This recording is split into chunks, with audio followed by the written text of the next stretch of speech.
క్షతగాత్రులను ధర్మవరం ప్రభుత్వ ఆసుపత్రికి తరలించారు. చెన్నైకి చెందిన 3 ఏళ్ల చిన్నారి తనుశ్రీకి తీవ్ర గాయాలయ్యాయి.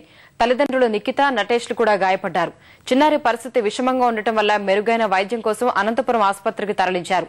బెంగళూరుకు చెందిన సాఫ్ట్వేర్ ఇంజనీర్లు విజిత, తనూజలు ప్రమాదం నుంచి స్వల్ప గాయాలతో భయపడ్డారు. వీరిద్దరూ చికిత్స అనంతరం బెంగళూరు వెళ్లారు. మంత్రాలయం వెళుతున్న విజయ అనే మహిళ బోగీల్లో మంటలు చెలరేగగా కదులుతున్న రైలు నుంచి కిందికి దూకడంతో తలకు బలమైన గాయాలయ్యాయి. అనిల్ అనే ప్రయాణికుడు ప్రమాదం నుంచి సురక్షితంగా బయటపడ్డాడు.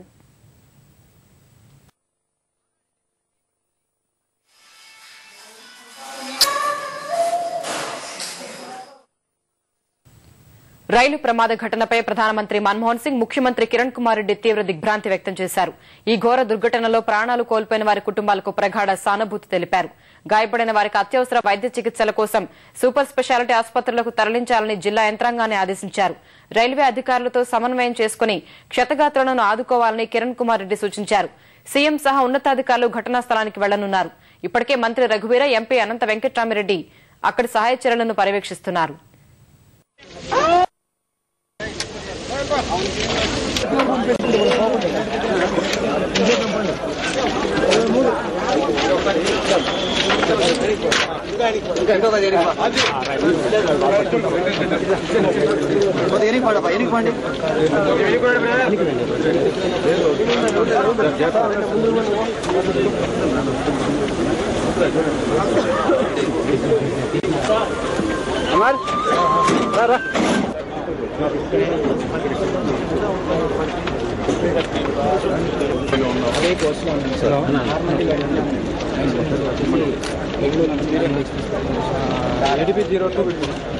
చాలా దురదృష్టం.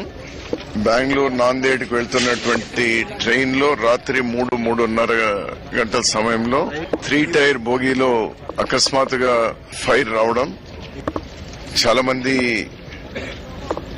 ప్రాణాలను రక్షించుకోవాలనేటువంటి తాపత్రయంతో కదులుతున్నటువంటి ట్రైన్ నుంచినే దూకడం కూడా జరిగింది. ఒక 7 వాళ్ళు ప్రస్తుతం అనంతపురము, ధర్మవరం హాస్పిటల్లో ఉన్నారు.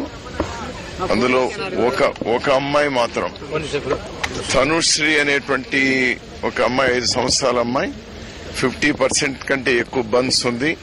అదొకటి క్రిటికల్ అంటున్నారు. మిగిలిన వాళ్ళు ట్రీట్మెంట్ ఇస్తా ఉన్నారు. ఇంకా ట్రైన్ లో వచ్చి చూస్తే భయంకరమైనటువంటి పరిస్థితి.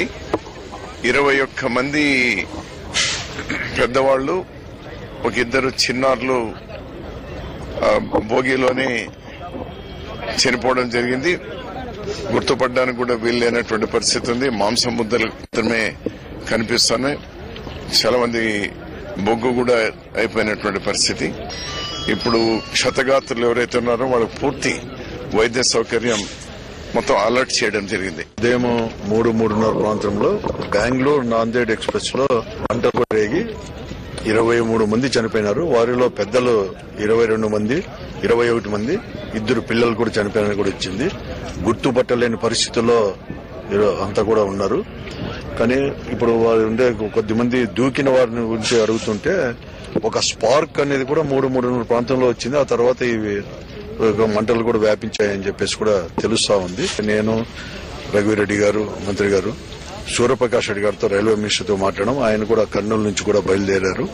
వాళ్ళకు కొద్దిమంది గాయపడిన వారికి కూడా ఫస్ట్ ఎయిడ్ దానికి అనంతపురం హాస్పిటల్ కానీ, ధర్మవరం హాస్పిటల్కి ఇవన్నీ కూడా తీసుకొని పోయారు. మిగతా వాడిని కూడా చూస్తుంటారు.